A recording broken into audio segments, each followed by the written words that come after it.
एक हेडिंग लिख लो, inquisitorial power of the court.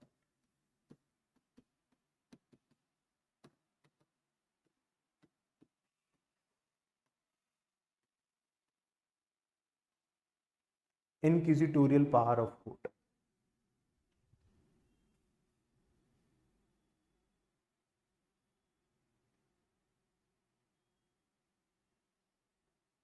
हो गया?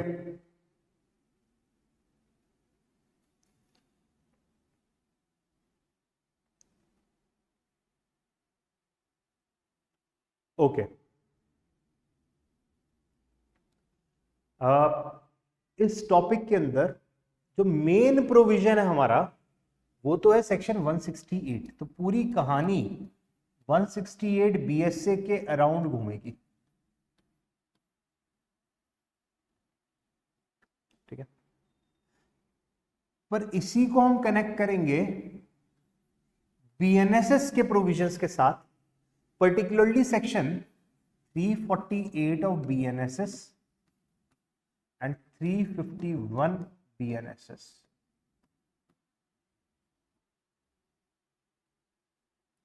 और सीपीसी के साथ भी इसको हम कनेक्ट करेंगे। सीपीसी में आ जाएगा हमारा 18-17, ऑर्डर 18, रूल 17, और 16-14, ऑर्डर 16, रूल 14, सीपीसी। क्या ये टॉपिक इन प्रोविजंस तक कंफाइंड है? The answer is no. ये प्रोविजंस इस टॉपिक के बारे में कुछ चीजें जरूर बता रहे हैं, मेन प्रोविजंस है इसके, पर कंफाइंड नहीं है। मतलब ये टॉपिक अपने आप में बहुत बड़ा है। आप खुद इमेजिन करोगे जब आप इस थोड़ा बहुत समझ में आएगा इंक्विजिटोरियल पावर क्या होती है ना, ये कुछ चीजें हम पढ़ेंगे तो आप खुद इमेजिन कर पाओगे अलग अलग लॉज में इतने सारे प्रोविजंस हैं जहां पे हमें इंक्विजिटोरियल पावर मिल जाती है। बेसिकली हर वो सेक्शन लॉ का जहां पे कोर्ट को इंक्विजिटोरियल पावर मिल जाए वो इस टॉपिक का पार्ट बन गया। यस और नो? समझ में आ रही है ना बात? पर ये वो प्रोविजंस है जो कि सबसे इंपॉर्टेंट है, एंड इसीलिए हम यहां पे बीएनएसएस के दो प्रोविजंस को यहां पे बहुत डिटेल में पढ़ने वाले हैं। ऑल्दो आप सोचोगे, हो सकता है आपको क्वेश्चन हो गया तो बीएनएसएस में पढ़ना चाहिए हमें। बीएनएसएस में तो पढ़ना चाहिए, पर यहां पे ज्यादा इंपॉर्टेंट है ये, क्योंकि इंक्विजिटोरियल पावर ऑफ कोर्ट बहुत इंपॉर्टेंट मेंस का क्वेश्चन बनता है। ठीक है, जिसमें आपको लिखना 168 के बारे में है, पर सिर्फ 168 लिख के आओगे और ये सब चीजें नहीं कनेक्ट करोगे, कुछ नंबर नहीं मिलने वाले। This not a college exam जहां पे कुछ चीजें मोटी मोटी बातें लिख दी तो हो जाएगा काम। रादर आपको बहुत स्पेसिफिक होना पड़ता है, बताना पड़ेगा कि कौन से सेक्शन में पार। सिर्फ 168 तो एक ब्रॉड पार दे रहा है, वो माइन्यूट चीजें निकाल के आपको देनी पड़ी है एग्जामिनर को, तभी नंबर मिलेंगे। ठीक है, एनीवेज कमिंग बैक, इंक्विजिटोरियल पावर क्या होती है ये समझते हैं। पहले तो समझ में आए वर्ड क्या है इंक्विजिटोरियल।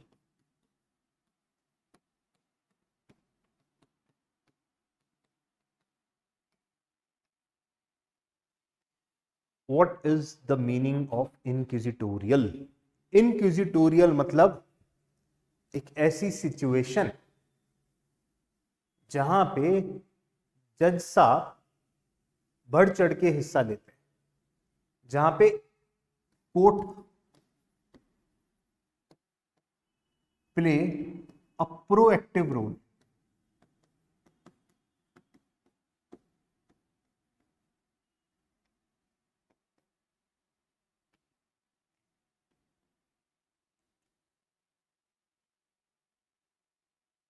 जब कोर्ट प्रोएक्टिवली काम करता है, प्रोएक्टिव समझ गए?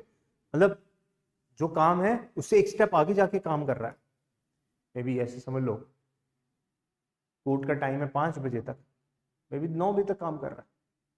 जहां पे प्रोएक्टिव वो डिसीजंस के लिए, कंप्लीट जस्टिस के लिए इतना ज्यादा फोकस्ड है कि वो एक्स्ट्रा चीजें अपना जो उसका डोमेन है उससे बाहर निकल के काम कर रहा है, उसको बोलेंगे इंक्विजिटोरियल स्ट्रक्चर।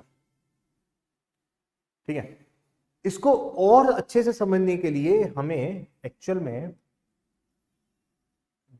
समझना पड़ेगा इंक्विजिटोरियल और इसका ऑपोजिट इंक्विजिटोरियल प्रोसीडिंग्स बोलते हैं, इंक्विजिटोरियल प्रोसीडिंग्स, और इसका ऑपोजिट एडवर्सेरियल प्रोसीडिंग्स।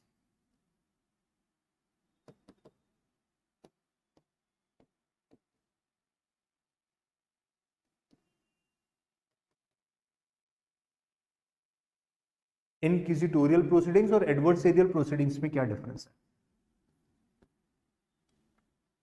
समझ में आ रहा है मैं जो कह रहा हूं? पूरे वर्ल्ड में अलग अलग देश में या तो इंक्विजिटोरियल मेथड को फॉलो किया जाता है या एडवर्सेरियल सिस्टम को फॉलो किया जाता है। ठीक है, अब समझो इसको। अलग अलग देश में, किसी देश में एडवर्सेरियल प्रोसीडिंग्स मेथड यूज किया जाता है और किसी देश में इंक्विजिटोरियल प्रोसीडिंग्स का मेथड यूज किया जाता है, फिक्स है। ठीक है, एडवर्सेरियल सिस्टम में क्या होता है, एडवर्सेरियल प्रोसीडिंग्स में क्या होता है, जहां पे जज एक साइलेंट स्पेक्टेटर का काम करता है। दोनों पार्टीज उसके सामने रहती हैं, उनको सुनता है, उनकी आर्ग्यूमेंट्स को देखता है, उनके एविडेंसेस को एक्नॉलेज करता है और उसके बाद एक जजमेंट सुना देता है, भाई तुम्हें ऐसा करना है। That is adversarial system. जज बैठा है चुपचाप, साइलेंट स्पेक्टेटर देख रहा है दोनों को, स्पेक्टेटर मतलब देख रहा है दोनों पार्टीज को, दोनों पार्टीज अपने अपने एविडेंसेस ला रहे हैं, अपने अपने डॉक्यूमेंट्स ला रहे हैं, आर्ग्यूमेंट्स कर रहे हैं, एंड कोर्ट चुपचाप उनको समझ के एक डिसीजन दे देगा। This is adversarial proceedings. इसका उल्टा होता है इंक्विजिटोरियल प्रोसीडिंग्स, जहां पे जज वही प्रोएक्टिव रोल प्ले करता है, चुपचाप नहीं बैठा, साइलेंट स्पेक्टेटर नहीं है, वो प्रोएक्टिव रोल प्ले कर रहा है। कैसे? वो आर्ग्यूमेंट भी करने लगता है पार्टीज के साथ, उनके वकीलों के साथ, वो अपने खुद के एविडेंसेस लेकर के आ जाता है कोर्ट में, और कुछ नहीं तो विटनेस बॉक्स में खड़े होकर एविडेंस दे देता है, उन पार्टीज का क्रॉस करता है, मतलब विटनेसेस का क्रॉस करना शुरू कर देता है।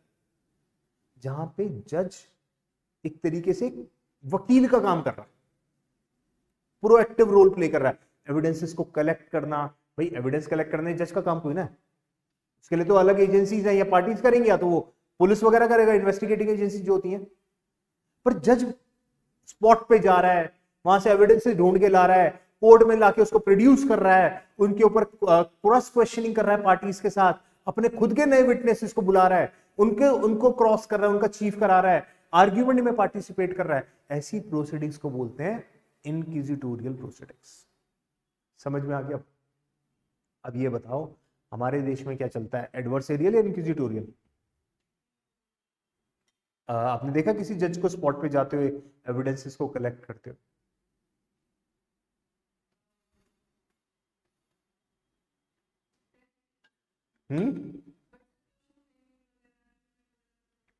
आर्ग्यूमेंट कब करते हैं? कौन सा जज आर्ग्यूमेंट करते हुए देखा आपने?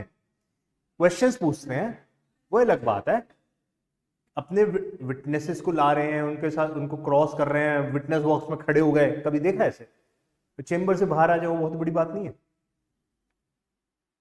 India specifically follows adversarial system, बहुत प्रिसाइजली एडवर्सेरियल सिस्टम को फॉलो किया जाता है, जहां जज चुपचाप बैठा है, दोनों को सुन रहा है और पार्टीज के एविडेंसेस देखने के बाद, कहानी मतलब जो भी पूरी कहानी समझने के बाद अपना एक डिसीजन दे देता है।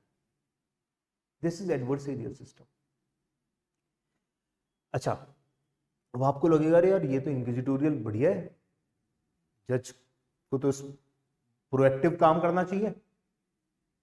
रियलिटी इज, ध्यान से समझो, दोनों ही सिस्टम, दोनों में से कोई सिस्टम फुल प्रूफ तो नहीं है, दोनों के अपने अपने प्रोस एंड कॉन्स हैं, दोनों ही सिस्टम के अंदर लैक्यूनाज है, परफेक्ट दोनों में से कुछ भी नहीं है। अगर इंक्विजिटोरियल परफेक्ट होता है तो शायद इंडिया के अंदर ये फॉलो कर रहे होते, हमें क्या फर्क पड़ रहा है, हम इंक्विजिटोरियल फॉलो कर लेते, पर क्योंकि शायद इसमें भी लैक्यूनाज है इसलिए शायद हम ये फॉलो कर। समझ में आ गया? वो कैसे, वो मैं समझाता हूं। इंक्विजिटोरियल प्रोसीडिंग्स के अंदर डेफिनेटली ये बात अच्छी है कि कंप्लीट जस्टिस करने के लिए जज प्रोएक्टिव रोल प्ले करना शुरू कर देते हैं। वो स्पॉट पे चले जाएंगे, एविडेंसेस कलेक्ट करेंगे, फिर उसके बाद अपनी विटनेस की लिस्ट बना करके कोर्ट में सबमिट कर देते हैं उन्हीं को, और अपने अपने खुद के कोर्ट के विटनेसेस बुला लेते हैं। ये सब काम करते हैं, ये सही बात है। पर सबसे बड़ी दिक्कत यहां पे ये है बायसनेस।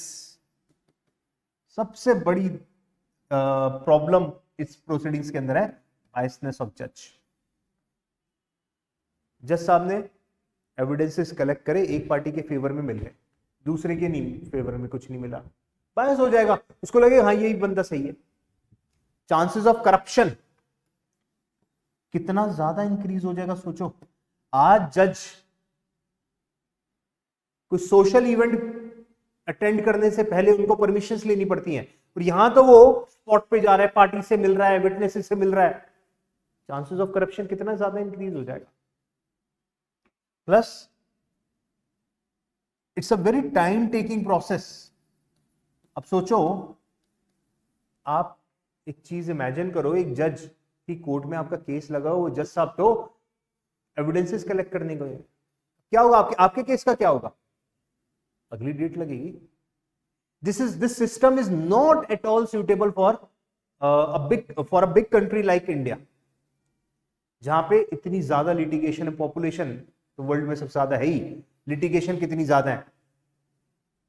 छोटी कंट्रीज है, लेस लिटिगेशन है, कम पॉपुलेशन है, वहां पे ये स्ट्रक्चर फिर भी चल सकता है।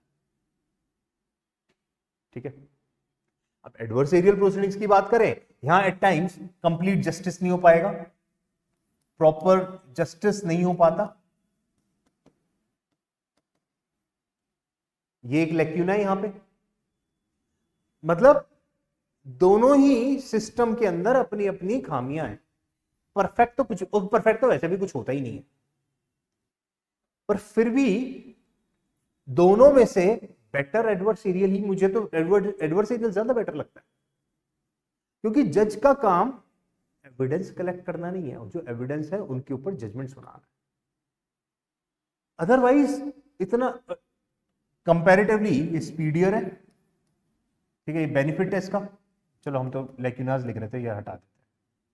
ठीक है, कंप्लीट जस्टिस नहीं हो पाता है यहां पे, एट टाइम्स बहुत मुश्किल होती है कंप्लीट जस्टिस होने में।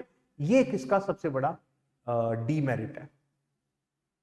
पर बाकी बड़ी कंट्रीज के अंदर सिर्फ यही फॉलो किया जा सकता है।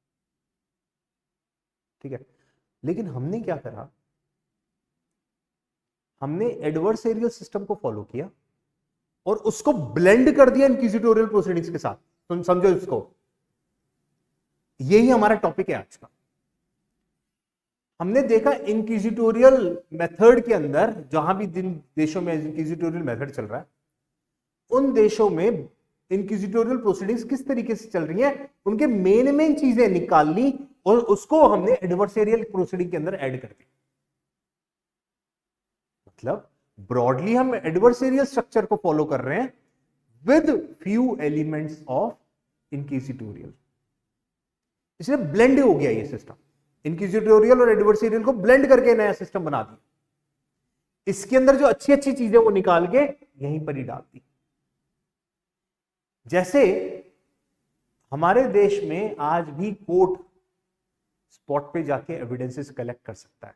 इनफैक्ट अगर आप लोगों ने इंक्वेस्ट रिपोर्ट पढ़ा हो बीएनएसएस के अंदर, इंक्वेस्ट रिपोर्ट में तो मजिस्ट्रेट रिपोर्ट बनाते हैं बहुत जगहों पे, रेप केसेस के अंदर, कस्टोडियल डेथ के केसेस में, कस्टोडियल रेप के केसेस में इंक्वेस्ट रिपोर्ट बनाई जाती हैं, जो कि मजिस्ट्रेट के थ्रू बनाई जाती है।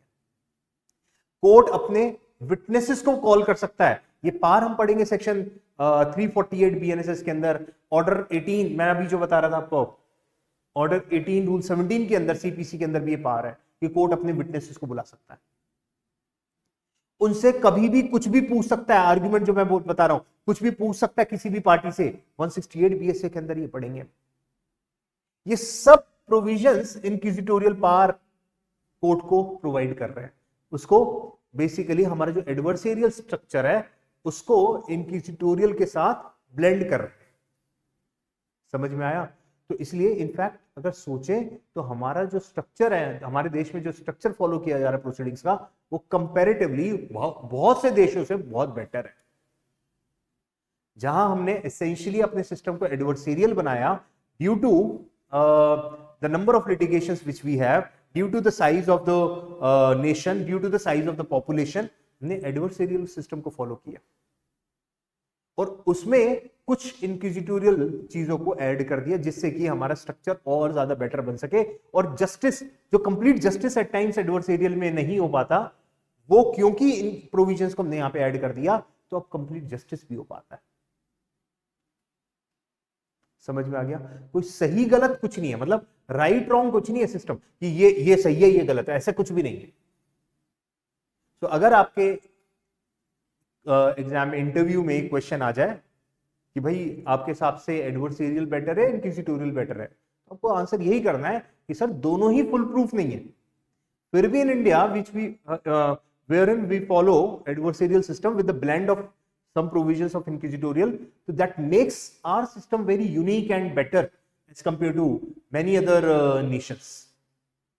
तो ये चीज हमें आंसर करनी है कि दोनों में प्रोज एंड कॉन्स है, और हमारा तो उसमें क्योंकि हमने जो कॉन्स है उनको हटाने के लिए दूसरे सिस्टम के प्रोज को ऐड कर दिया। ठीक है, क्लियर हो गया? ये प्लीज यार ये पॉइंट्स बनाते चलना, ऑल्दो मैं आपको डिक्टेशन दूंगा, आपको लिखवाऊंगा जरूर, पर खुद से जितना आप पॉइंट्स बनाओगे ना जल्दी उतना याद होगा टॉपिक। चलो एनीवेज आगे बढ़ते हैं अब हम। ये हमारा बेसिक सा इंट्रोडक्शन हो गया। Now will proceed to our most important provision here which is section 168 BSA। Section 168 BSA जो कि सबसे इंपॉर्टेंट प्रोविजन है इंक्विजिटोरियल पावर का, जहां पे कोर्ट को इंक्विजिटोरियल पावर भरमार मिलती है, भरपूर मिलती है। वो ये कह रहा है कि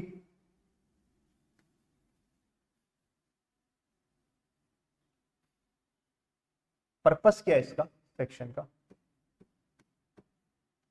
नेचर क्या है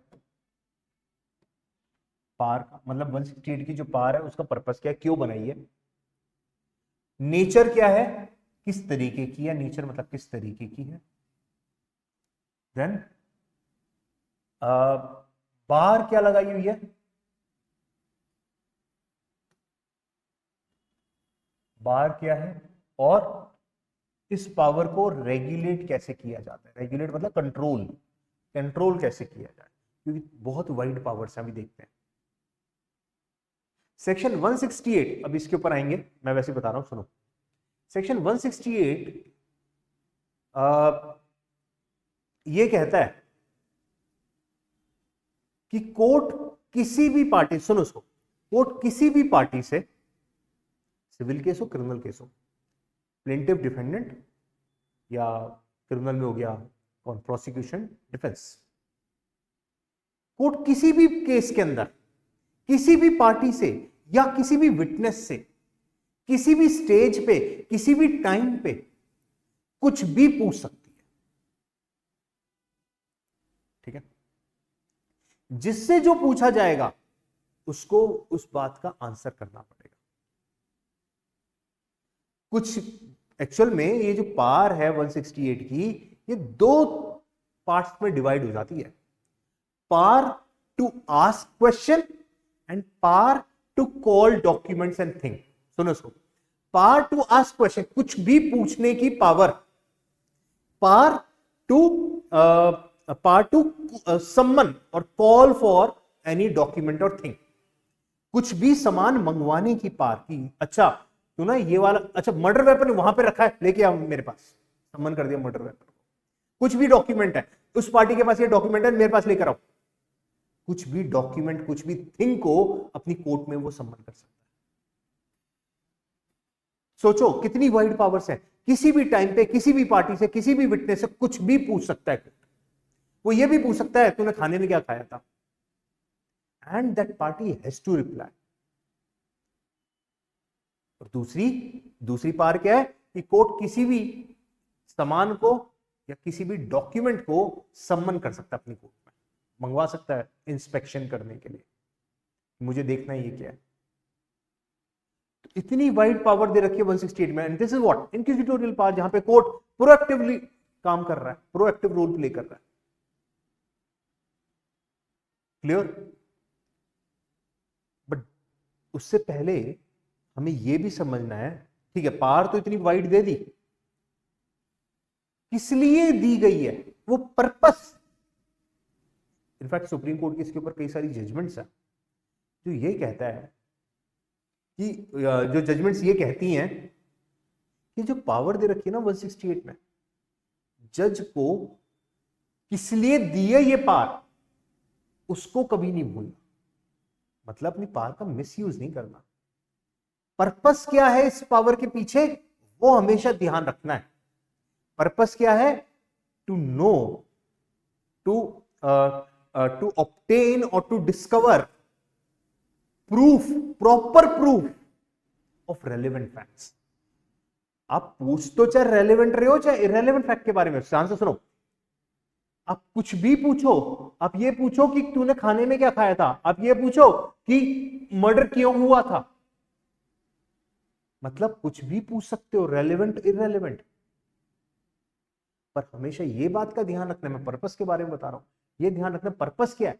पर्पस ये है कि जो रेलेवेंट है केस के अंदर, उन फैक्ट्स के प्रूफ को, उन रेलेवेंट फैक्ट्स के प्रूफ को फर्दर एश्योर करना, उनका पता लगाना, प्रूफ के बारे में जानना, रियल प्रूफ के बारे में जानना, that is the purpose behind section 168। समझ में आया? रेलेवेंट फैक्ट्स के प्रॉपर प्रूफ का काम, बेसिकली ऐसे समझ लो, ऐसे बोलते हैं कई बार, आपको ये हो सकता है क्वेश्चन में मिल जाए पेपर में, 168 एविडेंस के एविडेंस का काम करता है।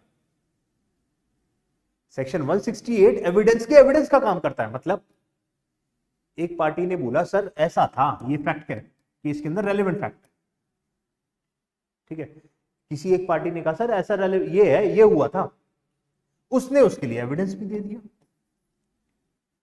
कोई एक विटनेस बुला लिया, ओरल एविडेंस, इसको प्रूव करने के लिए उसने ओरल टेस्टिमनी दे दी। समझ में आ रही है ना बात? उसने एविडेंस दे दिया इसको प्रूव करने के लिए। कोर्ट ने इस विटनेस से कुछ क्वेश्चंस पूछे, उसके आंसर्स आ गए, जो पूछा बताना पड़ेगा, मना कर नहीं सकता। समझ में आ रहा है ना? अब यहां पे जो क्वेश्चन के आंसर्स आए, वो क्या कर रहा है? एविडेंस के एविडेंस का, इस एविडेंस के एविडेंस का काम।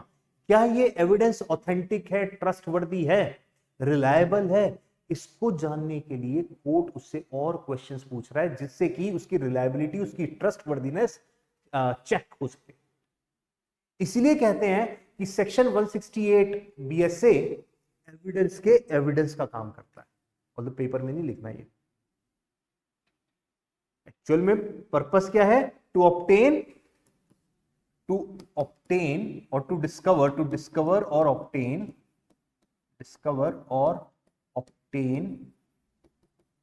प्रॉपर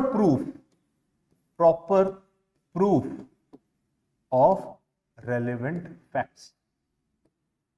केस के जितने भी फैक्ट्स रेलेवेंट हैं, उन सब के, उन रेलेवेंट फैक्ट्स के प्रूफ को, प्रॉपर प्रूफ को जानने का, ऑब्टेन, डिस्कवर करने का काम करता है सेक्शन 168।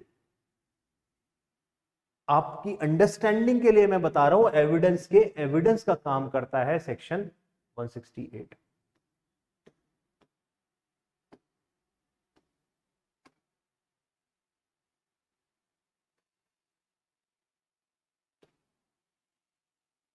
Is it clear?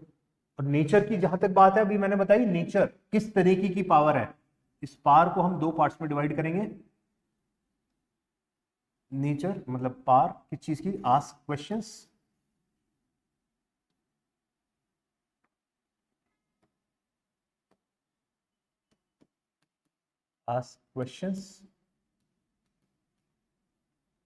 सम्मन, कुछ मंगवाने की, सम्मन मतलब कुछ मंगवाने की पावर, सम्मन करने की पावर, कुछ पूछने की पावर। आस्क क्वेश्चंस के लिए क्या लिखा है? एनी क्वेश्चन, एनी फॉर्म, किसी भी फॉर्म मतलब किसी भी तरीके से, एनी स्टेज, किसी भी स्टेज में, एनी टाइम, किसी भी टाइम पे, एनी पार्टी, किसी भी पार्टी से पूछ सकते हैं, एनी विटनेस, किसी भी विटनेस से पूछा जा सकता है,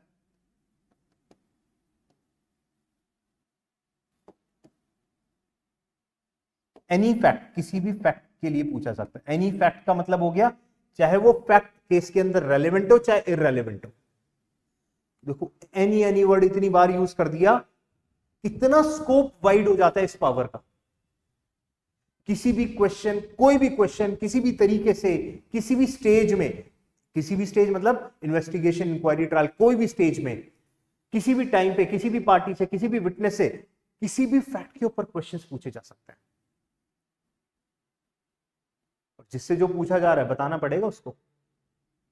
अच्छा, और सम्मन करने की बात, सम्मन एनी डॉक्यूमेंट, किसी भी डॉक्यूमेंट को सम्मन करने की बात, या किसी भी थिंग को, सामान को सम्मन करने की बात। ये नेचर है इस पावर का, ठीक है।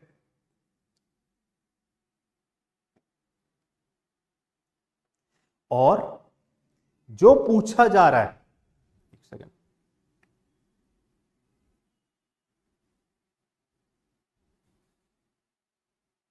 और जो पूछा जा रहा है,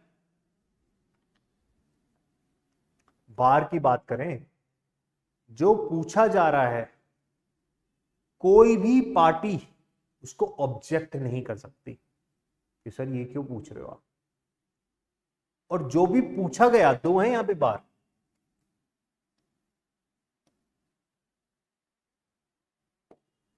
number 1, no right to object, object नहीं किया जा सकता। एंड नंबर 2, जो भी कोर्ट ने, अब सुनो उसको, ये इंपॉर्टेंट है, थोड़ा सा टेक्निकल हो सकता है, बहुत मुश्किल नहीं है, सिंपल है। जो भी कोर्ट ने क्वेश्चन पूछा यहां पे, वो बंदा जिससे पूछा वो आंसर करेगा। अब हो सकता है केस चल रहा था ए वर्सेस बी, ए से कुछ क्वेश्चन पूछा, उसने आंसर किया जो कि बी के अगेंस्ट हो गया। जब भी कोर्ट किसी भी पार्टी से, किसी भी विटनेस से कुछ क्वेश्चन पूछता है, उसका आंसर आता है, उस आंसर के ऊपर, वो आंसर जिस भी पार्टी के अगेंस्ट है, वो क्या क्रॉस कर पाएगा उस आंसर के ऊपर कि सर इसने ये बोला, गलत बोल रहा है, मैं let me ask him few more questions. उठ गया, चुप हो जा भाई। You can not cross examine the witness और party on those questions which are asked by the court. तो ना तो ऑब्जेक्ट कर सकते हैं, ना ही no right of cross examination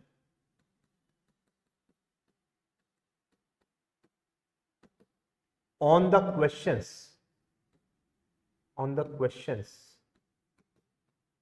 asked by the court,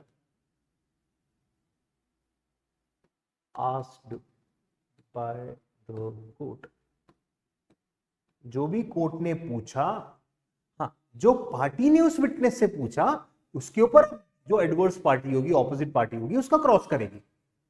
ठीक है, सपोज एक केस चल रहा है ए वर्सेस बी, ए का एक विटनेस आया PW1, बी ने, ए ने उसका चीफ करा, बी ने उसके ऊपर क्रॉस किया।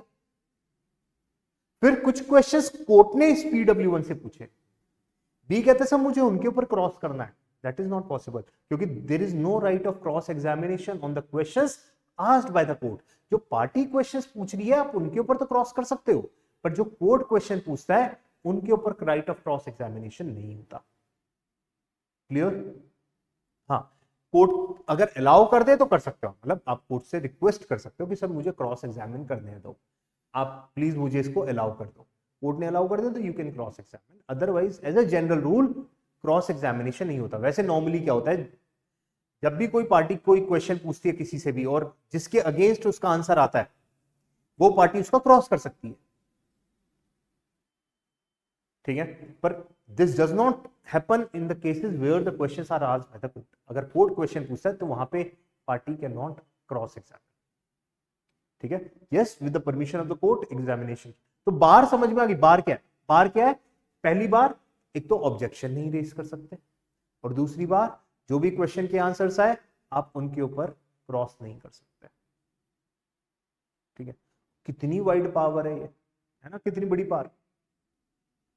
और सब ये इंक्विजिटोरियल तो हुआ, जहां पे कोर्ट प्रोएक्टिवली रोल प्ले कर रहा है, कोई क्वेश्चन क्यों पूछ रहा है, कोई सामान क्यों मंगवा रहा है, कंप्लीट जस्टिस करना चाहता है। उसको लग रहा है कि पार्टीज तो कुछ ढंग से काम नहीं कर रही, कुछ गड़बड़ कर रही हैं, तो क्यों ना मैं इसको और कंप्लीट जस्टिस करने के लिए और एक स्टेप आगे जाके कुछ चीजें करूं, कुछ पूछूं, कुछ सामान मंगवाऊं अगर जरूरत है तो। अब इस इतनी वाइड पावर को कंट्रोल करना बहुत जरूरी था, रेगुलेट करना बहुत जरूरी था। इसलिए रेगुलेट करने के लिए सेक्शन 168 के अंदर ही 3 रेगुलेशंस बनाई गई। रेगुलेशन मतलब कंट्रोल, कैसे कंट्रोल करना है इस बात। 3 जगहों पे इस पावर को हम एक्सरसाइज नहीं कर सकते। सबसे पहला, रेगुलेट कैसे होती है, इस पावर को यूज करते समय कोर्ट कभी भी प्रिविलेज्ड कम्युनिकेशन जो है, प्रिविलेज्ड कम्युनिकेशन जैसे हस्बैंड वाइफ की आपस की बातचीत कोर्ट में रिवील नहीं की जाती, उसको प्रिविलेज कम्युनिकेशन में रखा गया। सिमिलरली एडवोकेट क्लाइंट के बीच में जो भी बातचीत हुई है, एडवोकेट उसको रिवील नहीं कर सकता कोर्ट में कि इस क्लाइंट ने ये बोला था मेरे को, that can not be revealed. ठीक है, इस तरीके की ये पूरा टॉपिक है प्रिविलेज कम्युनिकेशन। अगेन बहुत इंपॉर्टेंट टॉपिक है एग्जाम के लिए, बहुत डिटेल में बाद में पढ़ेंगे। फिलहाल no question on privilege communication.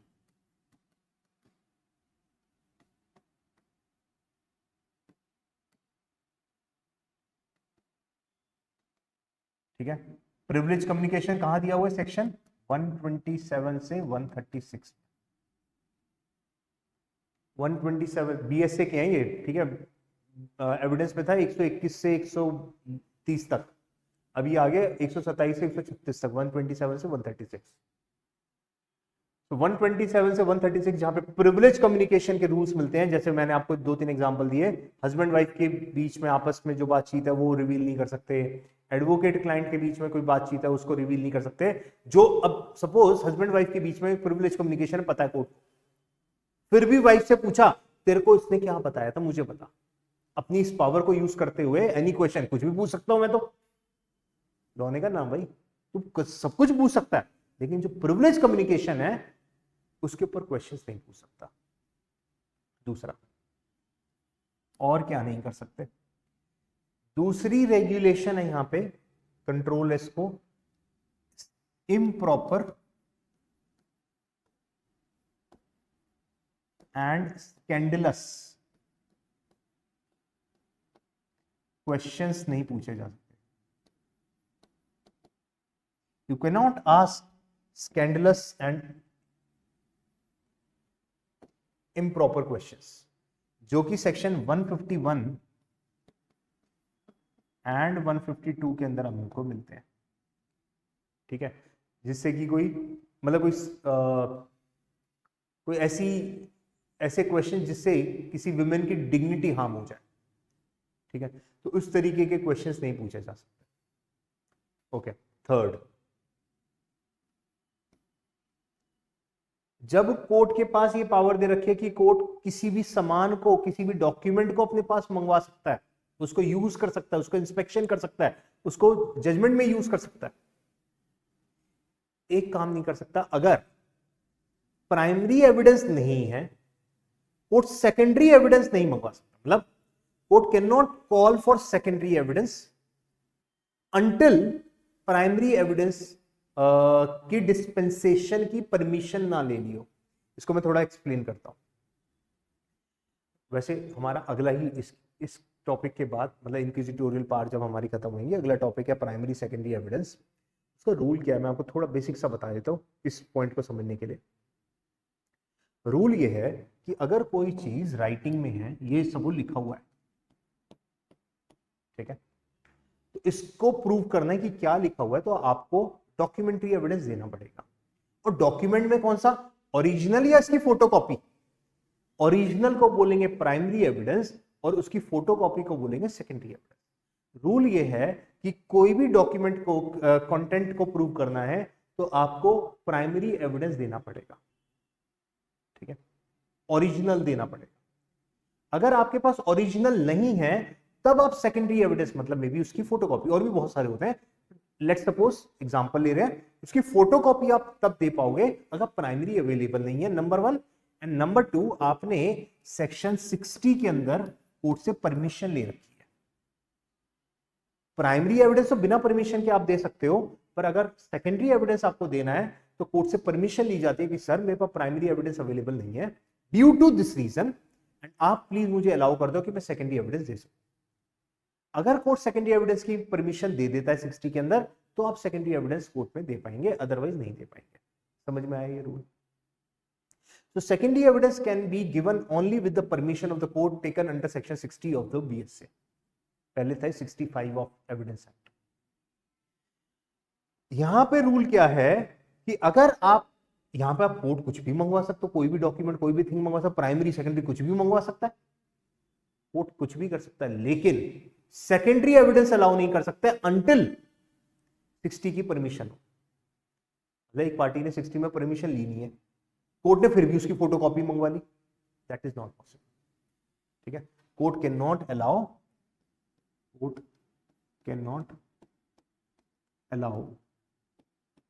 secondary evidence until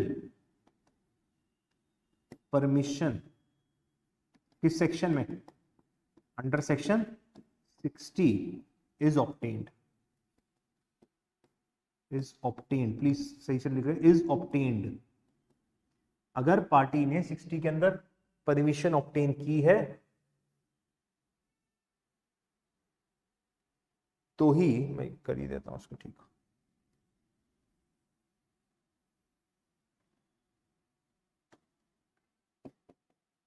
secondary evidence मंगवा सकता है। मतलब कहने का ये हुआ सेक्शन 168, इसका मतलब ये भी है section 168 does not, important point बोल रहा हूं, section 168 does not override section 60 of BSA. मतलब जो 60 में लिखा है उसको फॉलो करना पड़ेगा। तो बेसिकली सेक्शन 168 बीएसए 127 से 136 को ओवरराइड नहीं कर सकता, सेक्शन 168 बीएसए 151 152 को ओवरराइड नहीं कर सकता, and section 168 BSA section 60 BSA को ओवरराइड नहीं कर सकता। यहां जो लिखे हैं ये प्रोविजंस, इन सभी रूल्स को फॉलो करना पड़ेगा। अपनी इंक्विजिटोरियल पावर को यूज करते वक्त कोर्ट इन सेक्शंस को क्या बोलेंगे, ओवरराइड नहीं कर सकता, मतलब उनको सेटिसाइड नहीं कर सकता, ठीक है। नोट कर लिया ये, प्लीज नोट कर लो ये।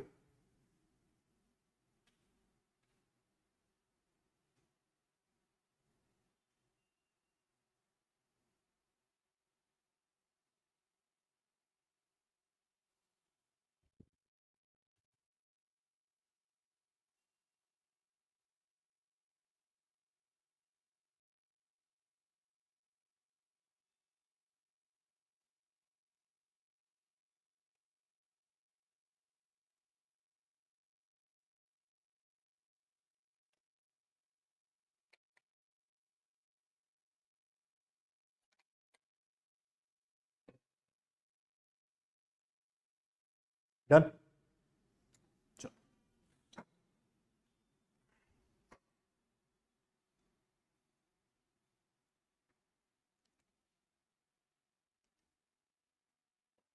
ओके, एक बारी रीड करते हैं इसको।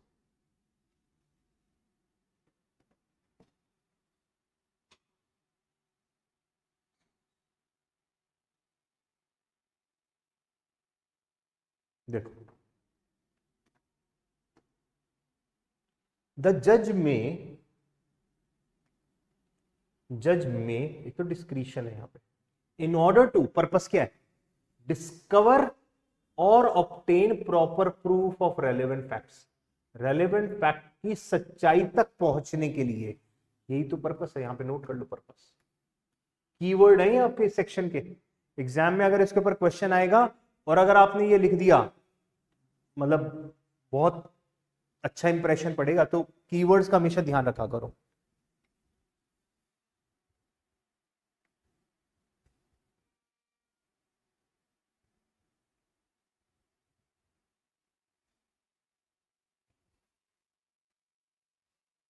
ठीक है। तो क्या कह रहा है, जज में इन ऑर्डर टू डिस्कवर और obtain proper proof of relevant facts ask any question he considers necessary, जो उसको लगता है कि जरूरी है, एनी फॉर्म, किसी भी फॉर्म में, एनी टाइम, किसी भी टाइम पे, एनी विटनेस, किसी भी विटनेस से, और पार्टीज, किसी भी पार्टी से, प्लेंटिफ डिफेंडेंट, एनी फैक्ट, किसी भी फैक्ट के बारे में। तो किसी भी टाइम किसी भी पार्टी से कुछ भी पूछ सकता है, किसी भी तरीके से पूछ सकता है। एंड मे ऑर्डर, और दूसरी पावर क्या है, order the production of any document और थिंग, ये दूसरी पावर है। तो पहली हो गई क्वेश्चन वाली पावर, और दूसरी हो गई प्रोडक्शन वाली power. Question and production, question कुछ भी पूछने की पावर, प्रोडक्शन कुछ भी मंगवाने की पावर। ठीक है। And neither the parties nor their representatives shall be entitled to make any objection. ना तो पार्टी, ना उनके रिप्रेजेंटेटिव्स, मतलब उनके वकील, ना तो पार्टी ना तो वकील, shall be entitled to make any objection any such question, nor without the leave मतलब होता है परमिशन, बिना कोर्ट की परमिशन के, nor without the leave of the court cross examine any witness on any answer given in reply to such question। In question के reply में party ने कुछ भी बोला, जो भी बोला उसके ऊपर क्रॉस एग्जामिनेशन करना है एडवर्स पार्टी को, मतलब जिसके अगेंस्ट वो आंसर आए हैं उस पार्टी को अगर क्रॉस करना है तो कोर्ट की परमिशन लेनी पड़ेगी, तभी आप क्रॉस कर पाएंगे। ठीक है। Without permission of the court, without leave of the court cross examination नहीं कर सकते, डायरेक्ट क्रॉस एग्जामिनेशन अलाउड नहीं है, बार लगा रखी है। प्रोवाइडेड द जजमेंट, अच्छा कह रहे पूछो तो कुछ भी, अब आप कुछ भी, एनी फैक्ट, किसी भी फैक्ट के बारे में पूछ रहे हो, चाहे वो रेलेवेंट है चाहे वो इररेलेवेंट है, लेकिन जजमेंट में सिर्फ उन्हीं चीजों को यूज किया जाएगा जो केस के लिए रेलेवेंट होंगे। ये हम पढ़ चुके हैं provision number 1, provide that the judgment must be based upon facts declared by this अधिनियम to be proved and relevant and duly proved. कह रहा पूछो कुछ भी, जजमेंट में क्या यूज करोगे, जो रेलेवेंट है और प्रूव हो चुके हैं, रेलेवेंट एंड ड्यूली प्रूव्ड, सिर्फ उन्हीं के बारे में आप पूछ सकते हो, यूज कर सकते हो। पूछ आप कुछ भी सकते हो। अच्छा, जो भी पूछोगे अल्टीमेटली पर्पस कभी नहीं भूलना, दिमाग में हमेशा क्या होना चाहिए, पर्पस क्या है इस पावर का, टू ऑब्टेन और to discover proper proof of relevant facts. Relevant fact की सच्चाई तक जाने के लिए आप कुछ भी पूछ सकते हो, पर आप यूज करना है जजमेंट में सिर्फ उन चीजों को यूज करोगे जो केस के लिए रेलेवेंट है। तो जो भी रेलेवेंट फैक्ट्स के ऊपर आपने पूछा बस वही आप कोर्ट में यूज कर सकते हैं, जजमेंट में यूज कर सकते हैं। पूछ आप कुछ भी सकते हो। अब यहां पे हमारे पास लिमिटेशंस आ जाएंगी, इस पावर की लिमिटेशंस क्या है, या इस पावर को हम रेगुलेट कैसे करते हैं, कंट्रोल कैसे करते हैं, रेगुलेट कैसे करते हैं, या इस पावर के ऊपर लिमिटेशंस क्या क्या लगा रखे हैं। लिमिटेशंस मतलब क्या क्या रोक लगा रखे हैं, 3 चीजें की रोक है। Provide further that this section shall not authorize any judge to compel any witness to answer any question or produce any document which such witness would be entitled to refuse to answer or produce under section 127 से 136, both inclusive। तो पहला तो ये 127 से 136 में क्या है, privileged communication।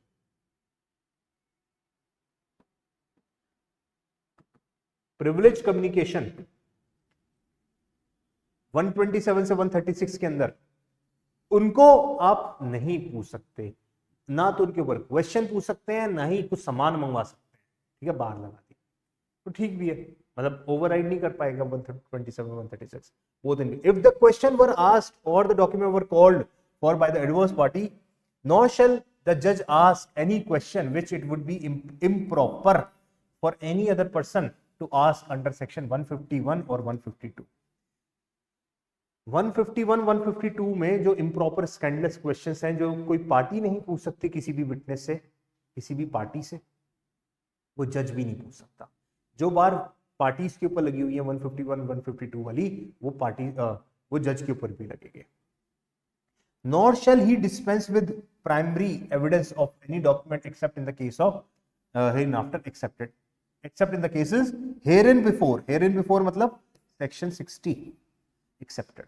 कह रहा है क्योंकि प्राइमरी एविडेंस से चीजें प्रूव करनी है, प्राइमरी एविडेंस नहीं है, आप सेकेंडरी एविडेंस मंगवा रहे हो बिना सेक्शन 60 को फुलफिल करे, वो अलाउड नहीं है। You can not dispense with primary evidence, ठीक है। एक्सेप्ट कब कर सकते हो, हेयर इन बिफोर एक्सेप्टेड, मतलब 60 में परमिशन अगर मिली हुई है, आप 60 में परमिशन दे दो सेकेंडरी एविडेंस की, फिर सेकेंडरी एविडेंस मंगवा लो। बट जब तक 60 की परमिशन नहीं है तो आप प्राइमरी एविडेंस से ही आप वही मंगवा पाओगे, सेकेंडरी एविडेंस नहीं मंगवा सकते, ठीक है। हो गया खत्म।